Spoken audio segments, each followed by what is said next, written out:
On April 8th, in the Zen tradition, we celebrate the birth of the historical Buddha, Shakyamuni Buddha. And the tradition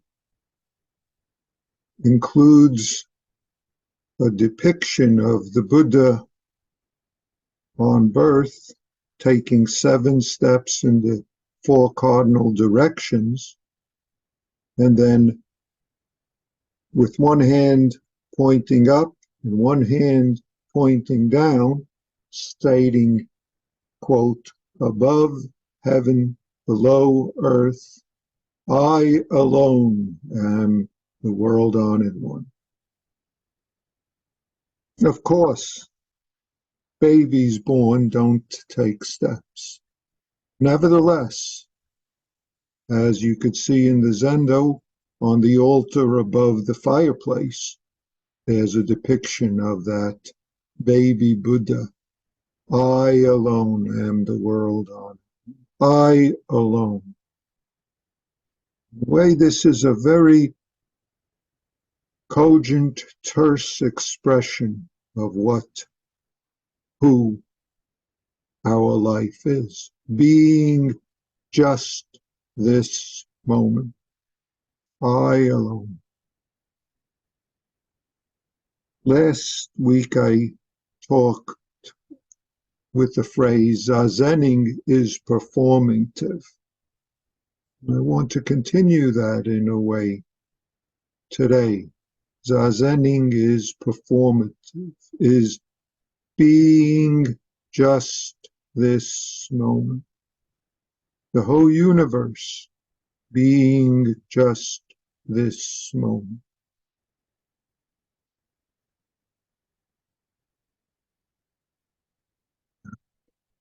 I alone. So what is that? What is this being just this moment? It's always who and what we are, always this wisdom, perfection that we are. Of course, we could say all beings are, and I talked a little of that side, but it's always I alone, this moment being this moment, except when we are caught up, whether figuratively, literally, in the myriad ways that we get caught up, we refuse to be this I alone right here, this, if I say, non-self, this no mind, no Buddha.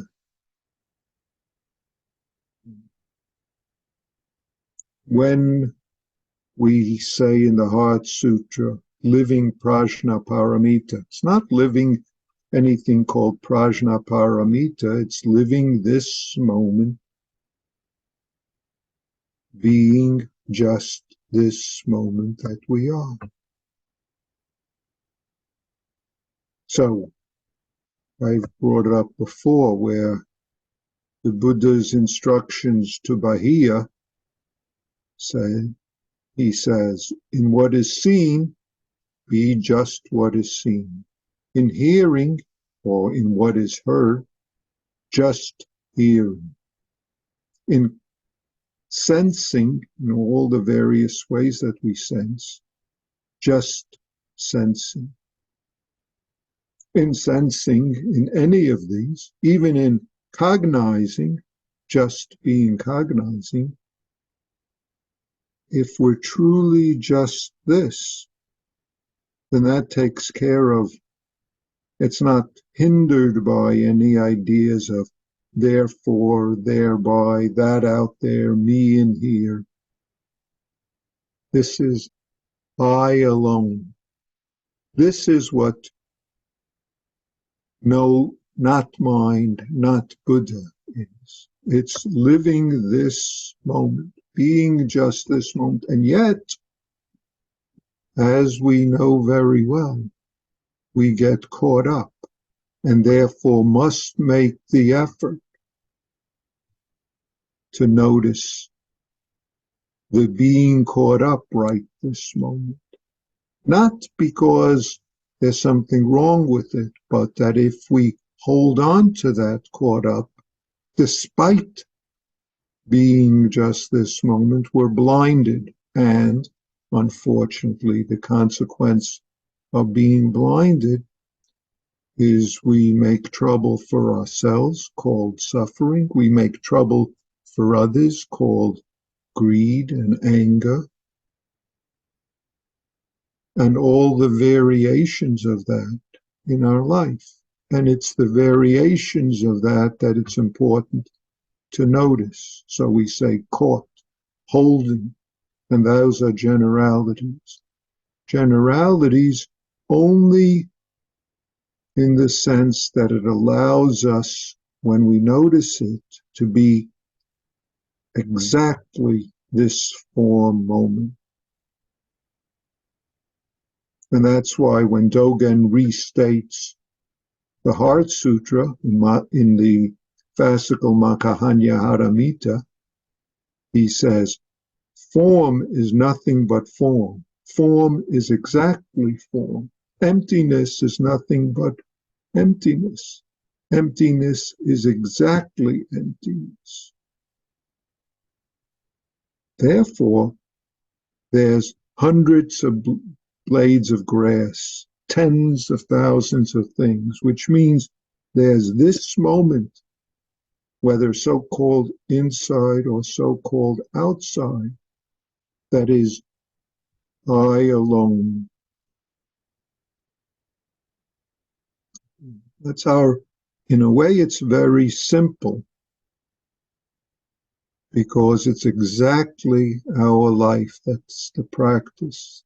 Exactly our life, not in some abstraction, but in the specific of how it is being this aliveness right here. And this aliveness is not inside here as opposed to outside there. It's the myriad form of who and what we are doing, encountering, meeting, even the caught up thoughts and emotions, simply opportunities to notice what's called for in our life, what's, in a way, I could say, the glasses that are blinding us that we need to take off so we can be this that we are. When we say caught and holding, we're not talking about judgment, but simply, if I call it that way, habits that arise of themselves, that therefore they're in thereby, they're simple cause and effect habits that each of us get to live in. And yet, if we are not blinded then by them, then it's just a habit, a form, as Dogen said, that appears. It's just an idea, even if a highfalutin one called emptiness, if it becomes an idea that it's something else, then we miss the emptiness as the emptiness of this moment, the 100 blades of grass of this moment. That's exactly what our life is. That's exactly the opportunity to be this alone prajna wisdom that is the life of the Buddha, the perfection and wisdom of the Buddha that you are. That is everyone we encounter, not someone separate, but exactly this I alone. When we encounter in performative, in zazen, that's the whole being just this moment. When we're caught in I like that, I don't like it, he shouldn't, she should, I could have, why not, etc., etc. Those are the myriad ways that we get to live this Dharma, to notice where we're turning it into something other. Then, as Matsu says, no mind, no Buddha, nothing extra that gets in the way. Being just this moment. And being just this moment is, if I say it, ongoing changing. The Dharma stream that arises this moment. The Dharma stream, the universe that passes this moment. So we celebrate the Buddha's birth in celebrating our birth of being this moment. This zazening of performative is just this, just this, just this. And just this doesn't need anything extra and doesn't lack anything.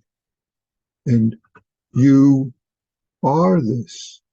Therefore, you can take care of the various forms of the universe in all directions that appear as your life. You're capable of it if you, when necessary, can do what's skillful. When necessary, you can notice the tautness, notice the holding, notice it viscerally, notice it in all the skillful ways that your wisdom and your ongoing practice support you. Our wisdom supports us. We don't have control over what shows up, but we have the ability, and we need not have control over what shows up, but we can take the 7 steps in any direction and be born as this alone, world-honored one that we are. We can take the opportunity to use the wisdom that our life is to manifest the perfection of just seeing, just hearing, just sensing, just cognizing. Then there's no therefore, therebys that we get entangled in. When we're not entangled in anything, then arising, passing manifests right here. And there's, to quote Buddha, that is the opportunity, the end of suffering and dissatisfaction. Thank you.